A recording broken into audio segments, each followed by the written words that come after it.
Olá, boa tarde, sejam todos muito bem-vindos. Nós estamos ao vivo e agora são 15 horas e 30 minutos pelo horário de Brasília. Vamos juntos conferir o que é notícia no Brasil e no mundo nesta terça-feira. E olha só, a gente começa trazendo mais um acidente envolvendo uma aeronave. Pelo menos 18 pessoas ficaram feridas, sendo 3 delas em estado grave após um acidente envolvendo um avião em Toronto. A aeronave estava aterrissando e acabou virando por razões ainda desconhecidas. Um avião da Delta Airlines com 80 pessoas a bordo se acidentou na segunda-feira ao pousar e ficou virado na pista do aeroporto de Toronto, deixando vários feridos, alguns com gravidade. O voo CRJ-900 de um avião Bombardier operado pela Endeavour Air pousava na maior cidade do Canadá, procedente de Minneapolis, no estado americano de Minnesota, quando ocorreu o acidente.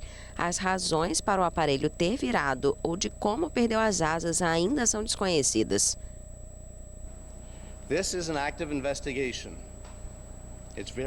Esta é uma investigação ativa. É muito cedo e é muito importante que não especulemos. Podemos dizer que a pista estava seca e não havia condições de vento cruzado. Também queremos dar uma atualização. Podemos confirmar que 18 passageiros feridos foram transportados para os hospitais locais. Tivemos um passageiro adicional transportado recentemente para um hospital. We had one additional passenger recently transported to a hospital. Uma tempestade de neve atingiu na segunda-feira o leste do Canadá. A Junta de Segurança do Transporte do país anunciou que uma equipe de investigadores vai tentar determinar as causas do acidente. E na Bolívia também aconteceu um acidente, mas com um ônibus. Pelo menos 30 pessoas morreram e 15 ficaram feridas quando o veículo caiu em um abismo de 800 metros de altura no sul do país. A suspeita é de que o ônibus estava acima da velocidade permitida. Um ônibus de passageiros caiu em um penhasco na Bolívia, matando pelo menos 30 pessoas e ferindo outras 15. O acidente ocorreu em uma estrada estreita de mão dupla entre Potosí e Oruro, onde o ônibus caiu em um abismo de 800 metros na cidade de Yocalha, no sul do país. Algumas vítimas estão em estado grave. As autoridades consideram o excesso de velocidade como primeira hipótese para o acidente e informaram que os feridos, entre eles pelo menos 3 menores de idade, foram levados para um hospital próximo. Este é o acidente de trânsito mais grave registrado até agora em 2025. Cerca de 1.400 pessoas morrem nas estradas bolivianas todos os anos, principalmente devido à imprudência dos motoristas e falhas mecânicas, de acordo com dados do Ministério do Interior. E olha só, uma mulher foi presa por ser suspeita de chefiar um grupo de assaltantes em São Paulo. Essa quadrilha é apontada como a responsável pela morte de um ciclista, Vitor Medrado. Vamos ver. Uma mulher de 41 anos, conhecida por Mainha do Crime, foi presa no bairro do Paraisópolis, zona sul de São Paulo, por suspeita de comandar os criminosos que mataram o ciclista Vitor Medrado na quinta-feira passada.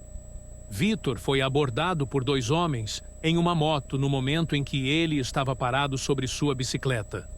Os homens anunciaram o assalto e atiraram a queima-roupa sem que Vitor sequer tivesse reagido.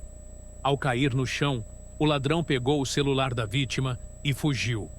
A polícia de São Paulo acredita que Suedna Barbosa Carneiro, a líder da quadrilha, financiava vários crimes na capital paulista, fornecendo recursos para a execução dos roubos, através do pagamento por cada item roubado ou furtado. Durante a prisão da mulher, a Polícia Civil apreendeu armas de fogo, mochilas de entrega, capacetes e equipamentos eletrônicos. Esses itens serão analisados para aprofundar a investigação sobre a quadrilha. A polícia suspeita que esses equipamentos eram utilizados nos assaltos. Em Catanduva, no interior de São Paulo, um homem algemado estourou o vidro de uma viatura e na fuga ele pulou de um pontilhão e acabou morrendo na queda. Um homem de 28 anos que estava sendo conduzido algemado para a cadeia, depois de passar por uma audiência de custódia em Catanduva, no domingo, estourou o vidro traseiro da viatura e morreu ao pular de um pontilhão de 40 metros de altura durante tentativa de fuga a pé. Lucas Bueno dos Santos foi preso em flagrante por furto qualificado em Catiguá. O preso estava sendo conduzido para a cadeia pública municipal quando estourou o vidro traseiro da viatura e fugiu pela Avenida São Domingos. Ele foi encurralado pelos policiais no pontilhão e, segundo a polícia militar, o homem caiu ao tentar se agarrar a uma árvore. O SAMU foi acionado, mas o homem morreu no local. A perícia foi até o local e realizou o exame necroscópico da vítima. E olha só, 2 brasileiros mantidos reféns por 3 meses em Mianmar, no Sudeste Asiático, foram obrigados a aplicar golpes em outros brasileiros no país. A dupla conseguiu fugir e atualmente está em um hotel em Bangkok. Vamos ver. Os brasileiros se tornaram vítimas de tráfico humano após aceitar uma falsa oferta de trabalho. Em novembro de 2024, Felipe e Lucas trabalhavam em um local de uma máfia de golpes online, em Mianmar, no Sudeste Asiático. Quando Felipe chegou no local, soube que havia outro brasileiro que estava preso por se negar a trabalhar. Os dois foram proibidos de conversarem, mas assim que se aproximaram, planejaram a fuga. No trabalho, os funcionários tinham que se passar por modelos chinesas que pediam ajuda financeira. E caso se negassem a fazer o trabalho, levavam punições. Além disso, era necessário seguir um roteiro no qual eles perguntavam as informações dos clientes e conversavam por alguns dias. No 4º dia, pediam ajuda e diziam trabalhar numa plataforma online chamada Wish. Se o cliente ajudasse, ele ganharia uma comissão de $30. Além disso, algumas tarefas eram realizadas. E para isso, o cliente teria que fazer recargas. E o valor se acumulava até chegar a $5.000. Por ser brasileiro, Felipe conta que era obrigado a aplicar o golpe em outros brasileiros. Ele e outros imigrantes tinham uma jornada de trabalho de 16 horas por dia, aplicando golpes, e que às vezes trabalhavam 22 horas e eram monitorados. Caso não cumprissem as metas, também iriam receber punições. Felipe relata que recebeu punição 3 vezes e afirma que as penalidades eram de eletrochoque e espancamento. A fuga foi combinada pelos reféns, que avisaram os parentes e ativistas sem que fossem descobertos pelos mafiosos. Assim que fugiram, foram detidos e passaram por um centro de detenção. 3 dias depois, Felipe e Lucas foram transferidos para a Tailândia, onde aguardaram pela embaixada brasileira. E em seguida, a embaixada os levou para Bangkok, onde estão em um hotel. E no Mato Grosso do Sul, um homem foi preso em flagrante, acusado de manter sua esposa e seu filho de apenas 3 anos de idade em cárcere privado. O nosso repórter Wellington Pael traz as informações desse caso para a gente lá do estado. Vamos ver.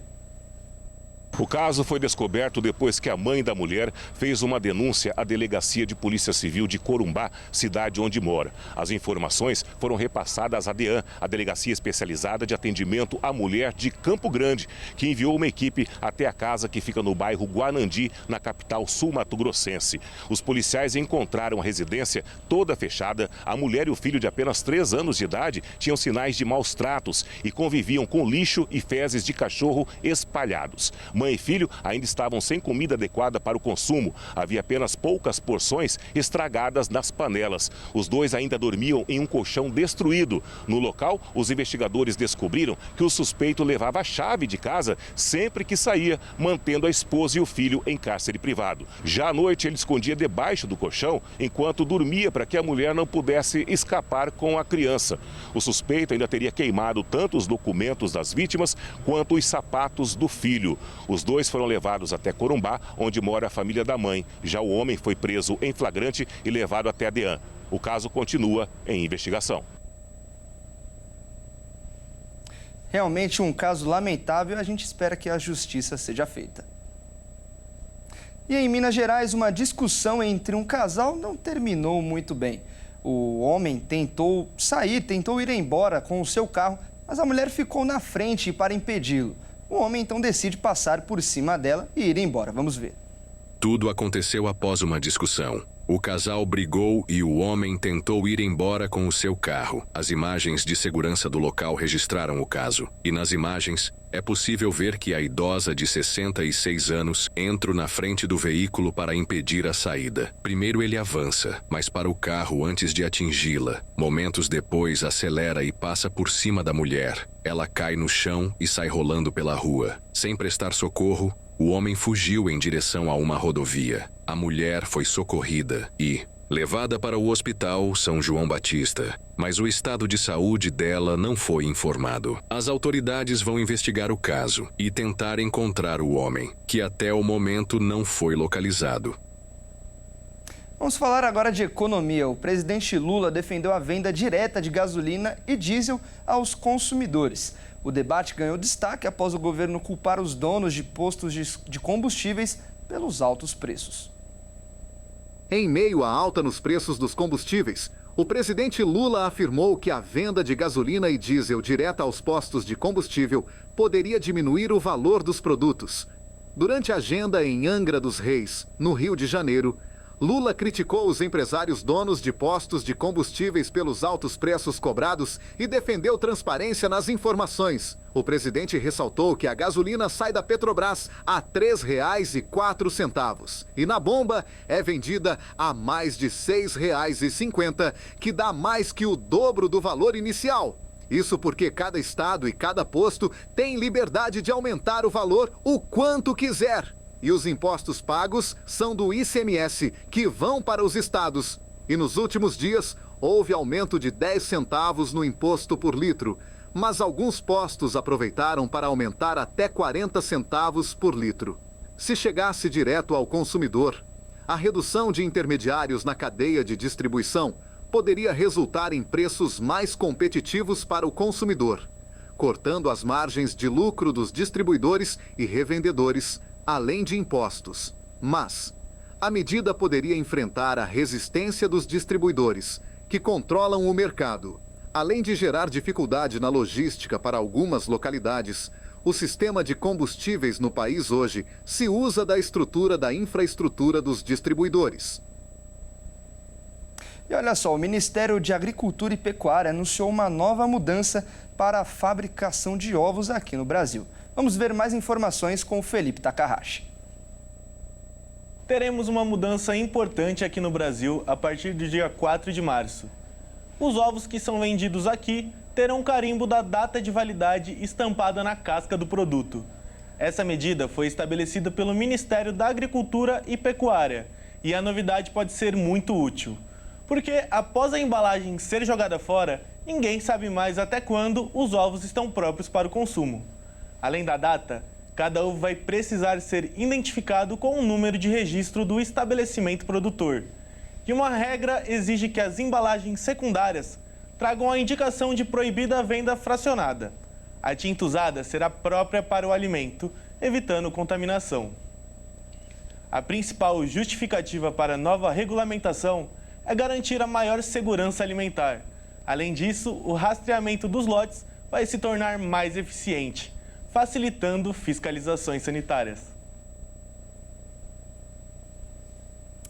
E mudando de assunto, os juízes recém-aprovados no Tribunal de Justiça de São Paulo recebem mais do que os ministros do Supremo Tribunal Federal.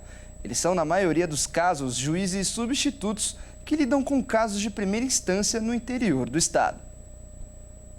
Dos 99 magistrados que entraram para o Tribunal de Justiça de São Paulo em 2023, pelo menos 93, no ano seguinte, receberam mais do que um ministro do Supremo Tribunal Federal. O calouro que obteve a menor remuneração líquida, na média, recebeu 39 mil por mês. O juiz iniciante com a maior média ganha 75 mil por mês. São, na maioria dos casos, juízes substitutos que lidam com casos de primeira instância no interior do estado. Vários são alocados em cidades pequenas, como Dracena, com 45 mil habitantes. Há também quem atua na Grande São Paulo, como Guarulhos. Já no STF, o ministro com maior contra-cheque é o Gilmar Mendes, que recebe 36 mil líquidos por mês. O fenômeno não é exclusividade dos recém-aprovados do TJ de São Paulo. Um ranking do Transparência Brasil mostrou que em Minas Gerais e em Mato Grosso, os supersalários passaram dos R$100 mil por mês. No Tribunal de Justiça Militar de Minas Gerais, por exemplo, o juiz que está no ponto médio entre as maiores e menores remunerações ganhou R$123 mil por mês em 2024. E no Tribunal de Justiça de Mato Grosso, a mediana de remuneração foi de R$110 mil por mês. Os contra-cheques indicam principalmente adicionais relacionados a acúmulo de processos. E agora uma dica de turismo. 2 praias brasileiras estão entre as 25 melhores do mundo para viajar em 2025. De acordo com o levantamento do site TripAdvisor de turismo, uma praia da Grécia foi eleita a melhor do mundo.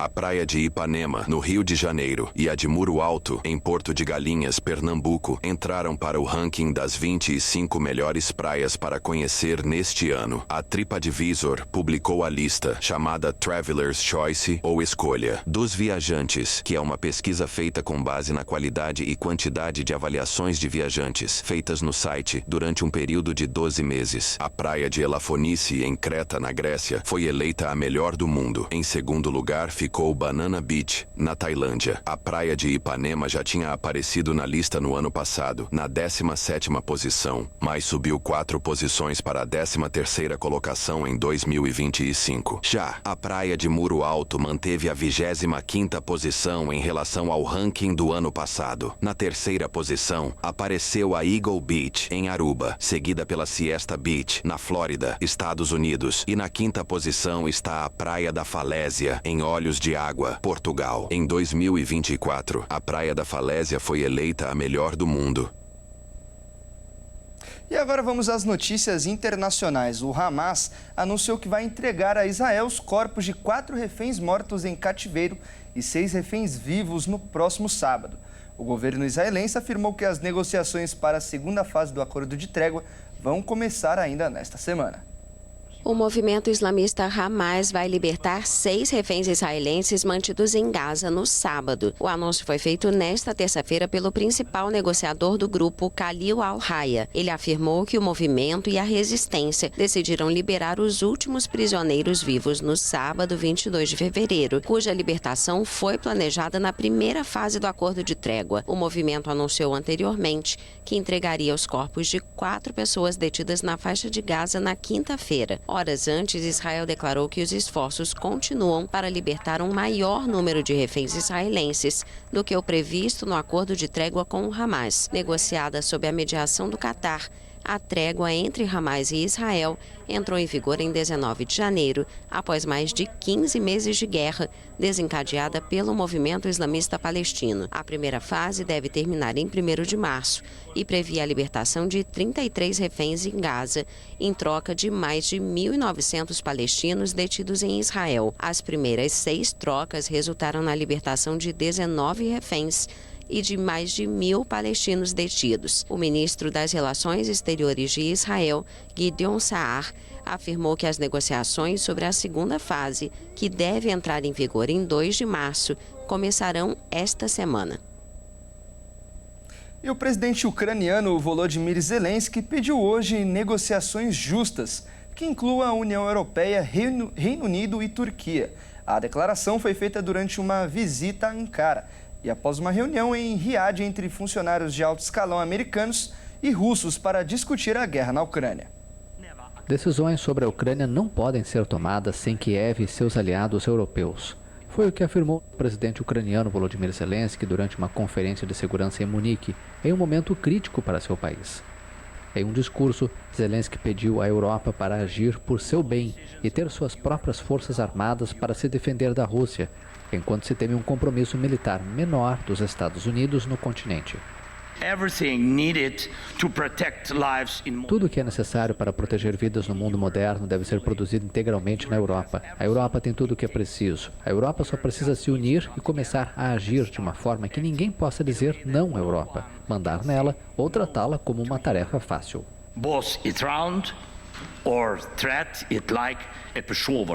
A Ucrânia teme ser excluída, assim como a União Europeia, das negociações para pôr fim a quase 3 anos de guerra. especialmente depois que o presidente dos Estados Unidos, Donald Trump, conversou por telefone na última quarta-feira com seu colega russo, Vladimir Putin, sobre o futuro da ex-República Soviética. Também neste sábado, Zelensky anunciou ter vetado um acordo proposto por Trump para dar acesso aos Estados Unidos a recursos minerais estratégicos. O presidente ucraniano afirmou que o acordo não inclui garantias de segurança para seu país. E agora é hora da gente falar de esportes aqui no Redação Hit. E quem traz as informações, como sempre, é o Caio Veríssimo. Boa tarde, Caio. Seja muito bem-vindo. E a gente começa falando de um assunto muito polêmico no futebol, o gramado sintético. E muitos jogadores aqui do Brasil são contra esse tipo de gramado, não é mesmo? Muitos jogadores, Fernando. Boa tarde a você, boa tarde a todos que nos assistem. Bom, alguns boleiros foram às redes sociais reclamar do gramado sintético. E, bom, segundo eles, esse piso é prejudicial para o jogo. Veja só. Vários craques do futebol brasileiro se uniram em favor do fim dos gramados sintéticos no futebol profissional. Jogadores como Thiago Silva, Neymar, Gabigol, Felipe Coutinho, entre outros, compartilharam na rede social a mesma mensagem. Futebol é natural, não sintético. E usaram a hashtag Não ao Gramado Sintético. As críticas apontam que esse tipo de gramado não natural pode ser muito prejudicial para a saúde física dos jogadores, aumentando o risco de contusões musculares, além de interferir diretamente na qualidade do jogo e na performance dos atletas, dos grandes clubes que jogam os campeonatos nacionais. O Palmeiras, Botafogo e Atlético Paranaense são as equipes que aderiram 100% à grama sintética em seus estádios. Já no Maracanã, o piso do campo é composto em 90% de grama natural e 10% em grama sintética. Apesar das críticas a esse tipo de piso, a CBF autorizou o uso do gramado sintético nos principais campeonatos do país. No próprio Campeonato Brasileiro, qualquer adversário que for visitar um dos mandantes que usam gramado sintético poderá fazer um treino no campo um dia antes do jogo, para poder se habituar ao piso. Já para a Copa do Brasil, essa regra não vale. É realmente um assunto muito polêmico, não é de hoje essa polêmica. Eu pergunto para você, Caio, na sua opinião, você é a favor do piso sintético nos gramados? Se for para eu jogar, sim. Mas para o futebol profissional eu acho que pode ser realmente prejudicial. Apesar de que o Palmeiras lançou uma nota dizendo que não há prejuízo nenhum para o atleta, já foi comprovado cientificamente. E também eles até informaram que eles podem provar que o Palmeiras é o time que tem menos lesões devido ao campo. Então, assim, o Palmeiras tem argumento para garantir que não há problema para o jogador. Mas, de qualquer forma, seria bom padronizar todos os campos no Brasil, se todos fossem grama sintética, grama natural 100%, né? Mas o Palmeiras garantiu que não tem problema, vamos ver, né, Fernando? Realmente, o Palmeiras é um clube que a gente não vê muitos jogadores sofrendo lesões naturais por causa de gramado. Mas realmente, seu ponto de vista está certo, tem que ter um padrão. Vamos então aguardar os próximos capítulos desta polêmica que é tão antiga no mundo do futebol. E ainda falando de futebol, o Botafogo, que é o último campeão brasileiro, já decidiu quem é o seu novo treinador? Já decidiu e está vindo de Portugal também, Fernando. Bom, Vasco Matos, exatamente, tem o nome do rival, é a nova aposta do Botafogo, mas o Glorioso vai precisar pagar uma multa para que o português possa vir da Europa. Vamos ver. O Botafogo finalmente encaminhou a contratação de um novo treinador. John Textor escolheu Vasco Matos, do Santa Clara de Portugal, para ser o substituto de Arthur Jorge. Faltam poucos detalhes para o anúncio. O empresário vai pagar a multa rescisória de 1 milhão de euros para tirar o treinador da Europa. O contrato de Vasco Matos será de 2 anos. Vasco foi um dos principais nomes especulados para treinar o Glorioso. Durante o processo, que durou mais de 40 dias, John Textor chegou a conversar com outros nomes, como André Jardine, Tite, Tata Martini, entre outros. Vasco Matos tem 44 anos e virou uma das estrelas do campeonato português. Com 14 vitórias em 26 jogos disputados na temporada 24-25, o Santa Clara ocupa atualmente a 5ª posição da Liga Portugal e disputa vaga em competições europeias. O Botafogo vai a campo na próxima semana na disputa de mais um título.